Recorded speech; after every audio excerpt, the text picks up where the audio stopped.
right, so we did 100 kickflips, and then we did another 100. I actually did them back to back. The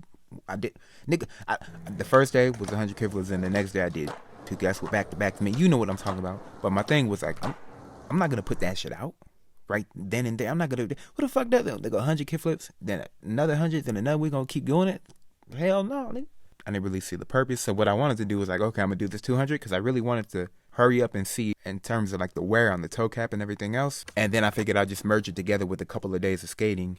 And then I blew out my back. My back was just blown out. It was like 15 years in the pen.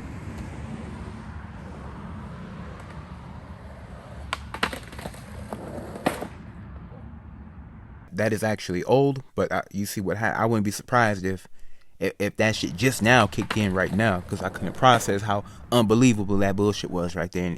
But no, imagine that if my back hit, the board was hanging out just enough to where the board smacked into the ledge, so I'm actually good right now. Not right now, but yeah, so this is a check-in real quick. You're not going to see the full additional 100 that I did, but you're going to see that with, I believe, 4 days of skating, and it was like 4 hours. Yeah, it was about 4 hours of skating. I'm pretty much skating that whole time, too. It's not like I'm out there skating, sit down, a couple hours pass, and I just add that together. No, it's just straight up skating. Turns out when you can't skate as much, you really want to go out there and skate. And then really sometimes I'll be off and I just feel like a mess. I don't want to do anything. I just want to sit in bed.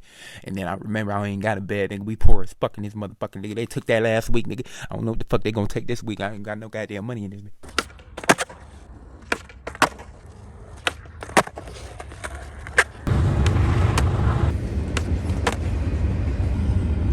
So this is 250 right now, and I was a little bit concerned like it was gonna start wearing a lot more, but that doesn't look too bad actually. We'll do the rest of the 50, hit 200 and see how it looks. But yeah, for a minute I thought it was gonna keep wearing or start to wear away again pretty substantially, but not really. Oh shit, we do have, oh nigga.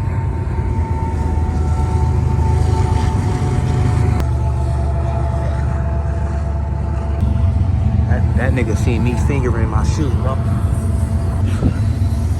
That nigga came from, I don't know, he spawned. I was at loss getting into it. Like that hurts right now. I felt that in my heel just now. I literally just felt that right now. I straight up felt that. That is some bullshit.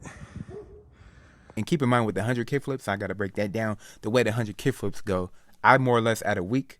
Because regardless of if I do a 100 kickflip video, I do a lot of kickflips regardless. So my reviews are always consistent upon that, no matter what. So if you don't do a lot of kickflips or your kickflips don't do a lot of damage, you always take that into account. If you watch any of my videos, I'm always doing a bunch of kickflips nonstop. But I pretty much give it like a week's worth of damage every 100 or so. So you might be doing a lot more kickflips or whatever tricks than you think, because I'm counting the makes and the misses as long as it's doing the full damage. So we have 7 days a week. Let's just do 5 days a week. At 20 kickflips a day, whether I land them or not. That's me warming up, flat ground, on a pyramid, over something, games of skate, like into something, like into a ledge or something like that. Like I'm just doing kickflips all the time, and it's not hard to do 20 within a day. And so just at 5 days a week, that's already 100 right there. So we hit that mark really easily. Excuse me, my man bags are itching.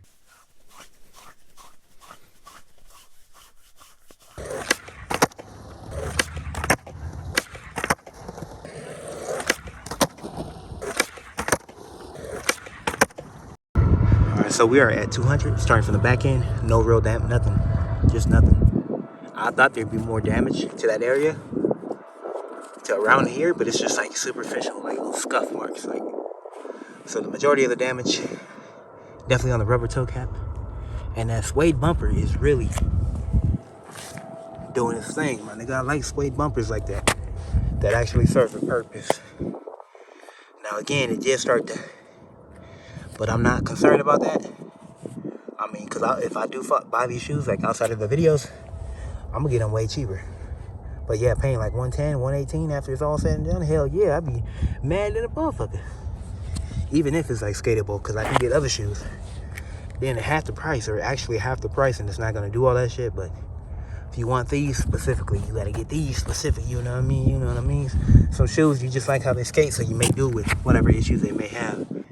Definitely taking a lot more, or the most damage you see is coming from that toe cap rubber, and it does look like this fantastic suede bumper. Virtually impeccable, except for the stitching. Don't talk about that. We don't talk about it. But it looks like it does wrap under. I'm not sure too how, I'm not sure how far, but it looks like when you go through that rubber, you have a fail safe of some more of that suede right up under it, potentially. The philosophy, if you will, of course, is something that's going to be lightweight, which is going to give it a quick break-in and a good amount of flex. And the way they achieve that is a lack of materials in certain areas of the shoe and then ramping it back up to like just the right amount of materials where it's needed. So with the upper, no complaints. It would just be cool if it was more padded, my nigga. I keep running into that with most shoes I encounter. So it's not bad, definitely not a deal breaker or anything, but it seems to be a consistent trend of not giving me some fluffy fluff around the neck of my shoe. Nigga, give me that shit on my goddamn ankles, motherfucker. What the fuck wrong with y'all, nigga? That shit can't cost that much more, can it, nigga? Give me some goddamn comfort in that goddamn motherfucker. Decently padded, can be more. But it's chilling. It's doing what it does. A snug, secure fit. You'd be a lot better, a lot more snug if it was a little bit more padded right there. But and then you drop down to that little mesh panel, that little Amsterdam whore and the prostitute in the window, whatever. So you got a good amount of flex, like I was talking about in that mid portion. So that mesh paneling, it is kind of further back, so I'm not worried about it damaging. That being said, it is very thin, and so it's giving you that breathability. Right, then we start to drop down. You see this, and this is not on the first one. You see that suede layer first, and then you see that rubber layer, and that other rubber layer. We're on the outsole now, right there, and we go back to a solid amount of material, and it's a good amount of support, right? But as long as the outsole is, and it is, very solid and supportive. I don't know about the impact, though. I was feeling some shit on flat ground, but the outsole is the bottom of the shoe, the grip, and then the part of the sidewall too, the toe cap.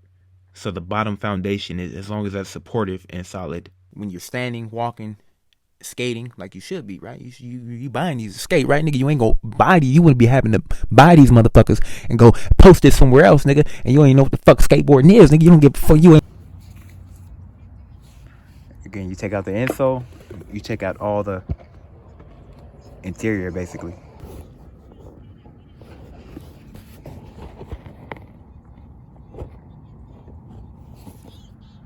Yeah, the shoe is just really hollowed out. So this insole really completes the job.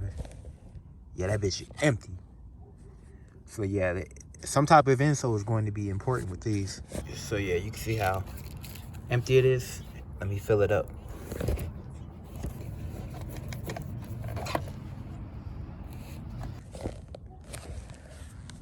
But it's a lightweight shoe. I definitely want to run the impact. At this point, somebody's out there probably doing the impact. You'll probably get a gauge on that, but I really want to test that before I throw it completely like in a lightweight, like lower impact, and you just like maybe like more of a technical shoe, because you got a good amount of board feel to it. You got a good amount of board feel from the bottom, the outsole, and then like the upper part too. And so that part of your foot, you can really make contact with the board and just grip the board and everything else, right? But it being light, and that good amount of board feel like all around from the upper part of your foot, because that's the part of the board feel too right there. That part makes contact with the board, not just the very bottom, but all of that.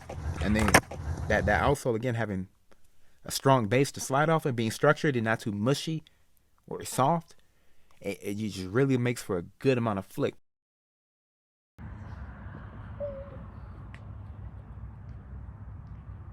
My testosterone depository is itching.